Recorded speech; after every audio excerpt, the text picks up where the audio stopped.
Good morning, नमस्कार, सुप्रभात। आप देख रहे हैं न्यूज 18 राजस्थान। मैं हूं आपके साथ अनुराग सक्सेना। और देखिए, सुबह की शुरुआत कर रहे हैं और किन खबरों पर आज पूरे दिन नजर रहने वाली है, कौन सी बनेगी आज खबरें, सुर्खियां, आपको बताते हैं।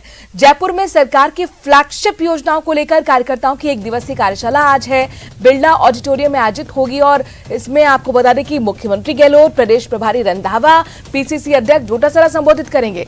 दूसरी बड़ी खबर जिस पर आज पूरे दिन नजर रहने वाली है, जयपुर में चूंकि आज सीएम गहलोत राज हेल्थ पोर्टल का लोकार्पण करने जा रहे हैं, झलाना स्थित राजस्थान इंटरनेशनल सेंटर में यह कार्यक्रम होगा। और इसके साथ साथ आरपीएससी पेपर लीक प्रकरण में आज बड़ा खुलासा होने जा रहा है। आज एसओजी की एडीजी अशोक राठौर पूरे मामले का खुलासा करेंगे, इस पर भी नजर रहेगी। साथ ही अपने दर्शकों को बता दें कि बीजेपी हल्ला बोल करने जा रही है नागौर में। आज बीजेपी कलेक्टर का घेराव करेगी। प्रदेश अध्यक्ष सीपी जोशी खुद इस घेराव में शामिल होंगे। इसके साथ साथ खेल प्रेमियों के लिए अच्छी खबर, जयपुर में एसएमएस स्टेडियम पर आज 4 साल बाद एक बार फिर आईपीएल मुकाबला होने जा रहा है। शाम 7:30 बजे मुकाबले की शुरुआत होगी।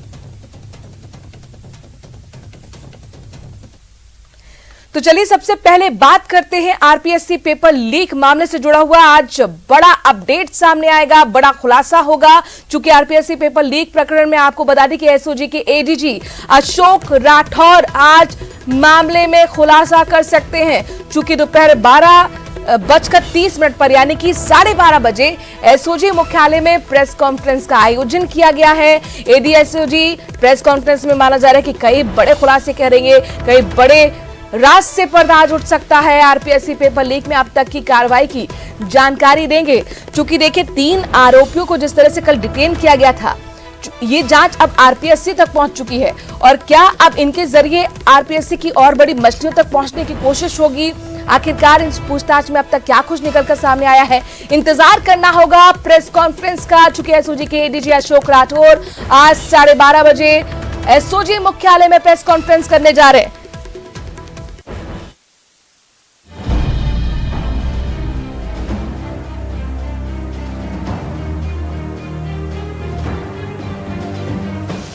पेपर लीक केस पे सबसे बड़ा action.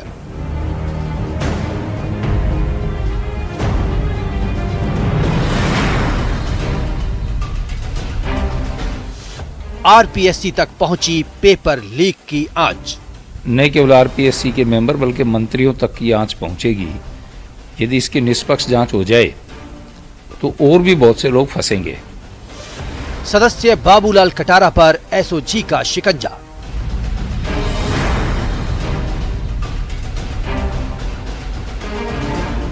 Senior teacher paper leak case में छोटे मोहरों के बाद अब एसओजी की जांच बड़े खिलाड़ी तक पहुंची है। पहली बार प्रदेश के किसी पेपर लीक केस में आरपीएससी के सदस्य की भूमिका से हड़कंप मच गया है। सरकार विपक्ष के निशाने पर है। पेपर लीक होते रहे और नौजवान ठगा जाता रहा, पर बाबूलाल की गिरफ्तारी सरकार के माथे पर कलंक है और तमाचा है। सरकार को चाहिए कि पूरे आरपीएससी के जितने चेयरमैन सहित सबको बर्खास्त करके और एक बार यहाँ प्रशासक लगा के और नए सिरे से करें, क्योंकि आरपीएससी पूरी की पूरी भ्रष्ट हो चुकी है। एसओजी ने मेंबर बाबूलाल कटारा को अजमेर से गिरफ्तार किया। बाबूलाल के भांजे विजय कटारा और ड्राइवर गोपाल सिंह को भी गिरफ्तार किया गया है। कटारा की गिरफ्तारी शेर सिंह से पूछताछ के बाद की गई है। शेर सिंह पर पेपर लीक करने का सीधा आरोप है। अभी तक की जांच में शेर सिंह को पेपर लीक केस का सूत्रधार माना जा रहा है।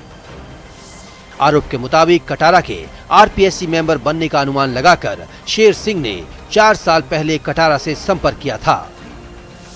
उस समय बाबूलाल कटारा उदयपुर के आदिम जाति शोध संस्थान के निदेशक पद पर कार्यरत था।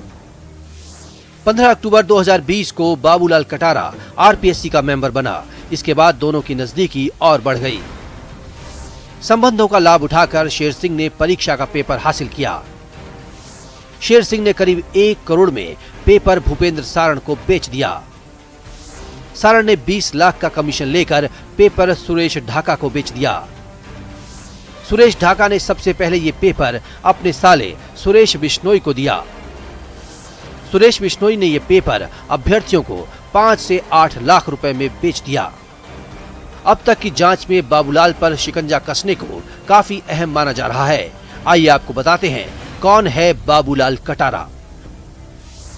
डूंगरपुर का रहने वाला है बाबूलाल कटारा। जिला सांख्यिकी अधिकारी के पद पर रहा। डूंगरपुर और बाड़मेर में तैनात रहा। 2013 में सचिवालय में तैनाती मिली।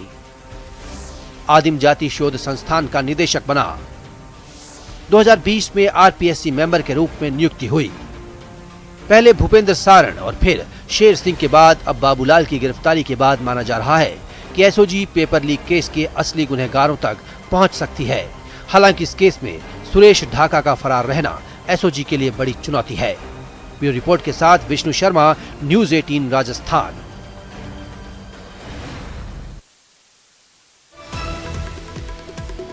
जा सकता है चूंकि ये जांच आरपीएससी तक पहुंच चुकी है।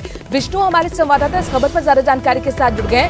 विष्णु, 3 आरोपी डिटेन किए गए हैं जो कि आरपीएससी से जुड़े हुए हैं। राजनीति भी शुरू हो गई। बीजेपी की तरफ से कहा जा रहा है पूरे आरपीएससी के तमाम अधिकारियों मेंबर्स को बर्खास्त कर देना चाहिए, नए सिरे से गठन होना चाहिए। आज क्या कुछ इस मामले में खास हो सकता है? सबसे पहले तो मैं अपडेट दे दूं कि कल देर रात को बाबूलाल कटारा, उनका भांजा विजय कटारा और उसके अलावा जो ड्राइवर है गोपाल सिंह, इन तीनों को कल रात को हुई पूछताछ के बाद में देर रात को गिरफ्तार कर लिया गया है। क्योंकि कल सबसे पहले सुबह अजमेर और उदयपुर में डूंगरपुर से तीनों को डिटेन किया गया था। उसके बाद में कल शाम को उनको जयपुर लाया गया। जयपुर के एसओजी मुख्यालय में तीनों आरोपियों से, यानी कि जो आरपीएससी के मेंबर है बाबूलाल कटारा, उनका जो आरपीएससी का ड्राइवर गोपाल सिंह और भांजा यानी बाबूलाल कटारा का भांजा कटारा विजय कटारा, तीनों से कल रात को हुई पूछताछ के बाद में उन्हें अब ऑफिशियली गिरफ्तार किया जा चुका है। और आज इस संबंध में जो एडीजी एसओजी है अशोक राठौड़ 12:30 बजे प्रेस कॉन्फ्रेंस करेंगे। और लगभग अब ये तय हो चुका है कि ये जो पेपर था वो आरपीएससी से ही लीक हुआ था, सेकंड ग्रेड शिक्षा भर्ती का। तो आज पूरे मामले बहुत ढंग से इसका खुलासा आज होने वाला है। वहीं पर तीनों आरोपियों को एसओजी की टीम आज उदयपुर में कोर्ट में पेश करेगी, क्योंकि इस संबंध में उदयपुर के बिकरिया थाने में मुकदमा दर्ज हुआ था और इसमें जुडिशियल उदयपुर होने की वजह से तीनों आरोपियों को एसओजी की टीम आज सुबह वहां लेकर के रवाना होगी, उदयपुर के लिए रवाना होगी। जी विष्णु, कितने बजे पेशी है?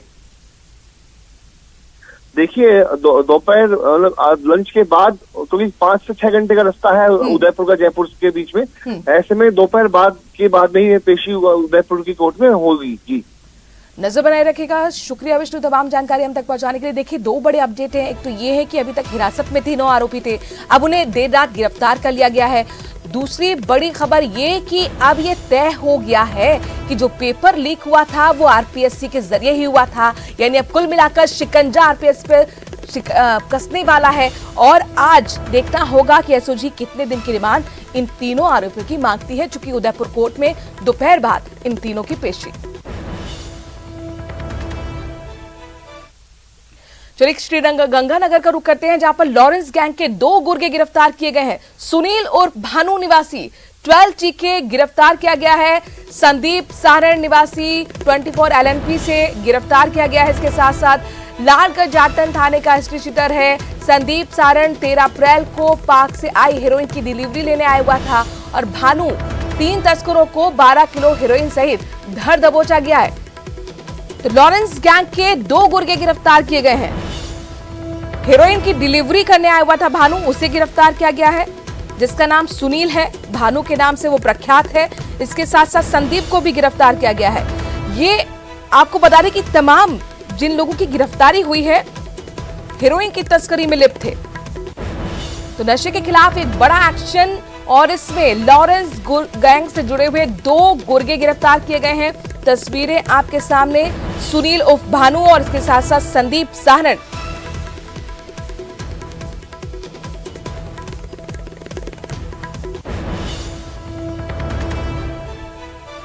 न सिर्फ इनकी गिरफ्तारी हुई है, बल्कि इनके पास से 12 किलो हेरोइन जब्त की गई है। खबर यह है कि हेरोइन का जो ये कारोबार चल रहा था अवैध रूप से, ये पाकिस्तान से इसके तार जुड़े हुए हैं। चूंकि 13 अप्रैल को पाक से आई हेरोइन की डिलीवरी लेने के लिए भानु आया हुआ था और आखिरकार अब इसकी गिरफ्तारी हो पाई है। इन तीनों के पास से, अपने दर्शकों को बता दें कि 12 किलो हेरोइन बरामद की गई है। घर से इन्हें दबोचा गया है। सुनील उर्फ भानु और इसके साथ साथ संदीप सारण, जो कि लाडूवाला है 24 LNP से गिरफ्तार। और हमारे संवाददाता अशोक इस खबर पर ज्यादा जानकारी के साथ जुड़ गए हैं। अशोक, आखिरकार लॉरेंस गैंग के 2 गुर्गे गिरफ्तार हुए, बड़ी खबर कही जा सकती है, बड़ा एक्शन पुलिस का कहा जा सकता है। कैसे इन आरोपियों तक पुलिस पहुंची? देखिए मनु, अभी 13 अप्रैल को ही BSF और पुलिस के द्वारा सीमा पार पाकिस्तान से आ रही हेरोइन सहित लगभग 12 किलो हेरोइन और साथ में 3 तस्करों को धर दबोचा गया था। इन 3 तस्करों को पकड़ते समय एक तस्कर सुनील और भानु फरार हो गया था, जिसको श्रीगंगानगर पुलिस के द्वारा गिरफ्तार कर लिया गया। और इसके साथ साथ लालगढ़ जाटान थाने का एक हिस्ट्री शीटर है संदीप सारन, उसको भी श्रीगंगानगर पुलिस के द्वारा गिरफ्तार किया गया है, जिसके खिलाफ थाने में कम से कम करीब 1 दर्जन मामले आपराधिक मामले दर्ज हैं। वहीं पूरे के पूरे मामले को लेकर सबसे खास बात सामने निकल कर ये आई कि लॉरेंस बिश्नोई गैंग का एक सक्रिय मेंबर है सुनील यादव, और उसके इशारे पर ही ये लोग गंगानगर आते थे और सीमा पर पाकिस्तान से आने वाली हेरोइन की डिलीवरी लिया करते थे। तो निश्चित तौर पर श्री गंगानगर पुलिस के साथ साथ सीमा सुरक्षा बल की एक बड़ी कार्रवाई है। उन्होंने लॉरेंस बिश्नोई गैंग के 3 गुर्गों को पहले गिरफ्तार किया था, 2 गुर्गे अब और गिरफ्तार हो चुके हैं। तो निश्चित तौर पर एक बड़ी कार्रवाई इसको कहा जा सकता है। बहुत बहुत शुक्रिया अशोक, तमाम जानकारी हम तक पहुंचाने के लिए। तो कुल मिलाकर अब तक लॉरेंस गैंग के 5 गुर्गे इस मामले में गिरफ्तार हो चुके हैं। और जयपुर से बड़ी खबर आ रही है, रामप्रसाद सुसाइड केस में बड़ा अपडेट अपने दर्शकों को दे दे कि अभी तक रामप्रसाद मीणा का शव नहीं उठाया गया है। तीसरे दिन भी शव रखकर धरना प्रदर्शन चलता रहा। गिरफ्तारी और नौकरी की दरअसल परिजन मांग कर रहे हैं। तो समझाइश की कोशिश हुई लेकिन वार्ता विफल रही, क्योंकि यहां पर परिजन कह रहे हैं कि पहले गिरफ्तारी कीजिए, सरकारी नौकरी दीजिए, तभी शव उठाएंगे। दरअसल रामप्रसाद ने सुसाइड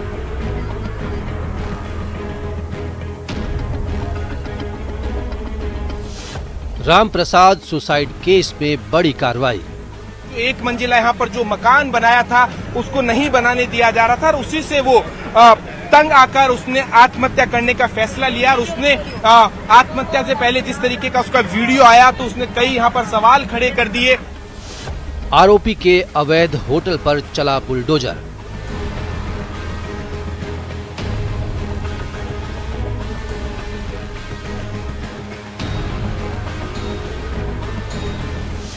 पट्टा होने के बाद भी घर नहीं बनने देने का आरोप। बियर बार बनाया इन्होंने, रेस्टोरेंट भी बियर बार बनाया सर, लेकिन इन्होंने छोड़ दी ना मंदिर की जमीन। फिर भी इनको पता नहीं किया जाना था। और ये नाले ना इसमें चलता क्या था वो जमीन में इनका, इन्हें यहाँ पे गेट भी बना हुआ था मंदिर का, इन्होंने मंदिर का गेट बंद करा दिया।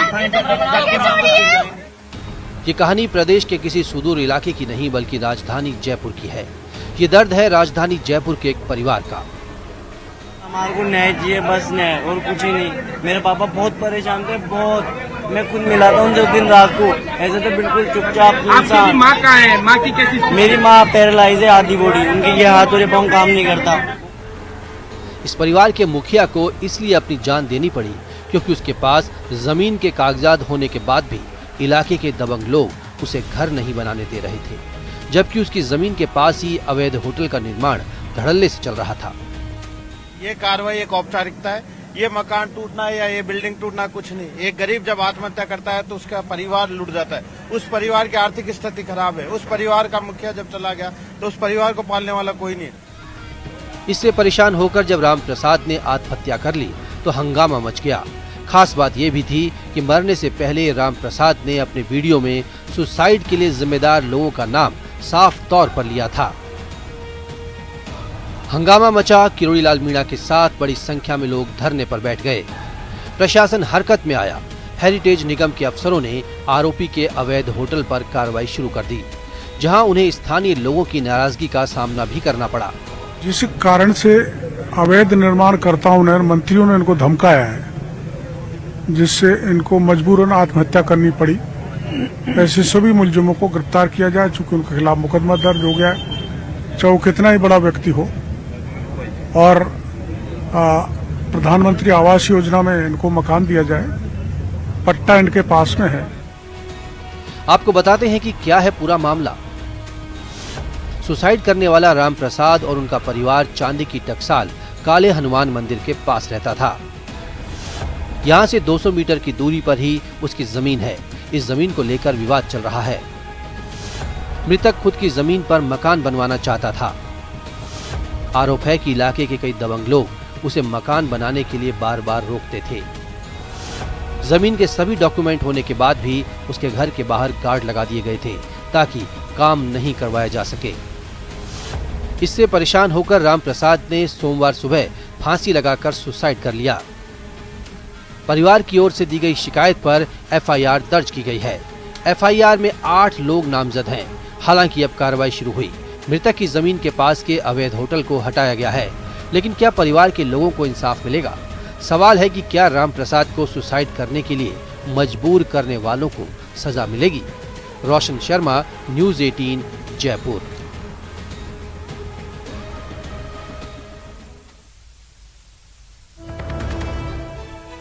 और देखिए, तकरार अभी तक प्रशासन और परिजनों के बीच जारी है। समझाइश हुई, वार्ता विफल रही और तीसरे दिन भी अब तक शब्द नहीं उठाया गया है। अपने संवाददाता हम विष्णु के पास रुक करेंगे ताजा अपडेट के लिए। विष्णु, आखिरकार क्या कार्य रहा, क्यों अब तक समझाइश नहीं हो पा रही है?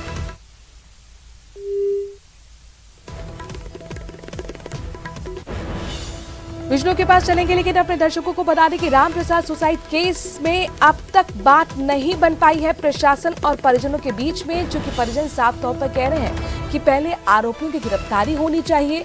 इसके साथ साथ सरकारी नौकरी की मांग को लेकर धरना प्रदर्शन 3 दिन से चल रहा है। विष्णु, हमारे संवाददाता इस खबर पर एक बार फिर जुड़ गए हैं। विष्णु, आपके पास अगर ताजा अपडेट, क्या आपके पास जानकारी? चलिए, विष्णु से संपर्क नहीं हो पा रहा। बहरहाल, खबरों में आगे बढ़ते हुए जयपुर से अगली खबर लेते हैं। फ्लैगशिप योजनाओं को लेकर वर्कशॉप का आज आयोजन हो रहा है। कार्यकर्ताओं की 1 दिवसीय कार्यशाला होगी। सीएम गहलोत, प्रदेश प्रभारी रंधावा इसमें शामिल होंगे। इसके साथ साथ पीसीसी अध्यक्ष डोटासरा इस वर्कशॉप को संबोधित करेंगे।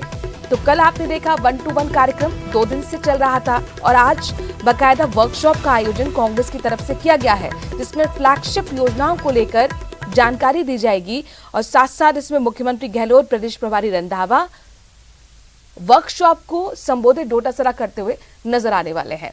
सचिन, हमारे संवाददाता इस खबर पर जयपुर से जुड़ गए हैं। सचिन, कितने बजे वर्कशॉप होना है?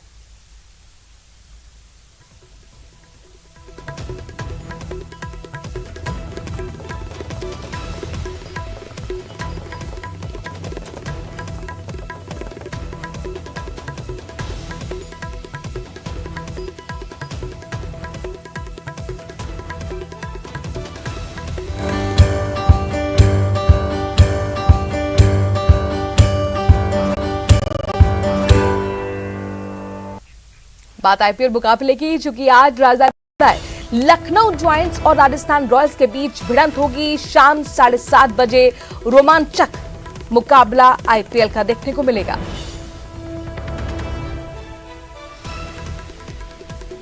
देखिए, जयपुर पहुंचे लखनऊ जॉयंट्स के खिलाड़ियों ने दाल बाटी चूरमा का लुत्फ उठाया। सोशल मीडिया पर वायरल वीडियो में निकोलस पूरन के साथ तेज गेंदबाज आवेश खान और स्पिनर रवि बिश्नोई नजर आ रहे हैं। Dal bati, guys. How to eat it? Like this, with the hand. Drink this properly. Smash it. Put some dal on it. Look. Actually, no one is doing. Liking it or not? Dal bati. Dal bati. तो famous cuisine है राजस्थान का और इसका लुत्फ उठाते हुए खिलाड़ी आप देख रहे थे। आरसीए में दरअसल आज खेले जाने वाले आईपीएल मैचों से पहले विवादों का घमासान भी देखने को मिला है। एसएमएस स्टेडियम में होने वाले मैच से पहले मंगलवार दोपहर जहां खेल मंत्री अशोक चांदा ने कहा यहां बनाए गए अस्थायी और स्थायी निर्माण पर दरअसल वो सवाल उठा रहे हैं, तो वहीं खेल मंत्री अशोक चांदा के आरोपों पर पलटवार आरसीए अध्यक्ष वैभव गहलोत ने किया है। वैभव ने एसएमएस स्टेडियम में मैच आयोजन के लिए वेस्ट ब्लॉक में बने वीआईपी बॉक्स को नियम के मुताबिक ठीक बताया है। उन्होंने कहा कि आरसीए या फिर आईपीएल का मैच का आयोजन देख रही कंपनी ने किसी भी तरह के नियमों का उल्लंघन नहीं किया है। दरअसल मंगलवार शाम खेल मंत्री अशोक चांदा एसएमएस स्टेडियम के वेस्ट ब्लॉक में पहुंचे थे। उन्होंने निरीक्षण के बाद वीआईपी बॉक्स को लेकर आपत्ति जताई थी।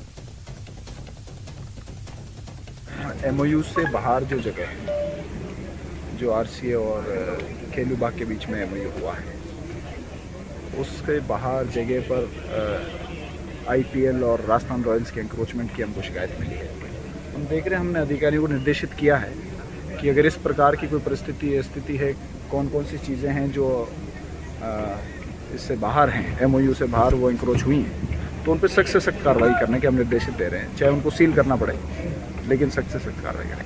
हाँ, इस प्रकार की शिकायत आई है, हम उसके ऊपर एक बार जांच करा लें कि कहाँ तक और कितना इंक्रोचमेंट हुआ है, तो उसके ऊपर सख्त कार्रवाई करने के निर्देश दें।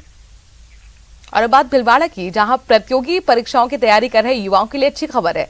जिला प्रशासन की ओर से ऐसे युवाओं और लोगों के लिए एक डिस्ट्रिक्ट लाइब्रेरी बनाई जा रही है। लगभग 6 करोड़ रुपए की लागत से बनने वाली इस मॉडर्न डिस्ट्रिक्ट लाइब्रेरी में युवाओं को कई तरह की सुविधाएं मिलेंगी। डिस्ट्रिक्ट मिनरल फाउंडेशन ट्रस्ट के बजट के प्रताप नगर स्कूल और डीईओ ऑफिस के भवन के पास ये लाइब्रेरी बनेगी। भिलवाड़ा की डिस्ट्रिक्ट लाइब्रेरी को लेकर जिला कलेक्टर आशीष मोदी से खास बातचीत की हमारे संवाददाता राहुल कौशिक ने। बनाई जा रही है ताकि बच्चों को अच्छी शिक्षा मिल सके, वो उस अच्छे मार्ग पर चल सके, ताकि वो अपने सपने पूरा कर सकें, अच्छा पढ़ लिख सकें और वहाँ पहुँच सके जहाँ वो पहुँचना चाहते हैं। हमारे साथ इस मुद्दे पर बात करने के लिए जिला कलेक्टर आशीष मोदी, आइए इनसे बात करते हैं। सर, क्या क्या सुविधाएं दी जाएगी इस लाइब्रेरी में, कैसे ये ख्याल आया, कब तक ये क्रियान्वित हो जाएगी? माननीय मुख्यमंत्री महोदय के निर्देशानुसार प्रत्येक जिला मुख्यालय पे ज्योतिबा फुले वाचनालय बनाया जाना था। उस कॉन्सेप्ट को आगे बढ़ाते हुए डीएमएफटी की गवर्निंग काउंसिल में सभी मेंबर्स ने भी एग्री किया कि जिला स्तर पर, चूँकि भीलवाड़ा बड़ा जिला है, यहाँ पर बच्चे पढ़ाई के लिए जागरूक हैं, सीए का काफ़ी प्रिपरेशन करते हैं और भी कॉम्पिटिटिव एग्जाम्स के प्रिपरेशन करते हैं, तो एक ऐसा अच्छा माहौल मिलना चाहिए जहाँ पर बच्चे बैठ करके शांतिपूर्वक तैयारी कर सकें और न केवल बैठ कर के सेल्फ स्टडी कर सकें, उनको ई लर्निंग के माध्यम से अन्य जो कोचिंग संस्थान है उनको भी ई लर्निंग के थ्रू जोड़ करके उनको सर्विसेज प्रोवाइड की जा सकें। डिस्ट्रिक्ट लाइब्रेरी जो एग्जिस्टिंग प्रताप नगर स्कूल है, उस स्कूल कैंपस के अंदर बनाई जाएगी और इस पर कंस्ट्रक्शन का लगभग 6 करोड़ रुपए की लागत आएगी और लाइब्रेरी का संचालन है वो प्रताप नगर स्कूल के माध्यम से यूआईटी के सपोर्ट से किया जाएगा। सर, क्या क्या इस लाइब्रेरी में सुविधा रहेंगी, कितने रूम्स होंगे, किस हिसाब से क्या डिजिटल लर्निंग होगी, कैसे क्या होगा? इस लाइब्रेरी को एक हाईटेक लाइब्रेरी के हिसाब से डिजिटल लर्निंग मॉड्यूल भी उसमें रहेंगे। वहाँ पर ई क्लासेस की फैसिलिटी रहेगी, वहाँ पर बच्चों के लिए भी रहेंगे और न केवल बच्चों के लिए, कहीं ना कहीं ये फील होता है कि समाज में जो एल्डरली हैं उनके लिए भी बैठ करके एक ऐसा रूम होना चाहिए जहाँ पर वो न्यूज़पेपर रीडिंग कर सकें। तो इन सभी ऑब्जेक्टिव्स का समावेश करते हुए एक बड़ा कैंपस बनाया जा रहा है जिसमें मल्टीपल रूम्स होंगे ई लर्निंग सपोर्ट करते हुए और सभी वर्गों के लोगों को इसमें कहीं ना कहीं एक सुविधा प्रदान की जाएगी कि वो आकर के अपना बौद्धिक विकास कर सकें। वीडियो जर्नलिस्ट अंकुर सनाटी के साथ राहुल कौशिक, न्यूज़ 18 भिलवाड़ा। और फिलहाल इस बुलेटिन में इतना ही।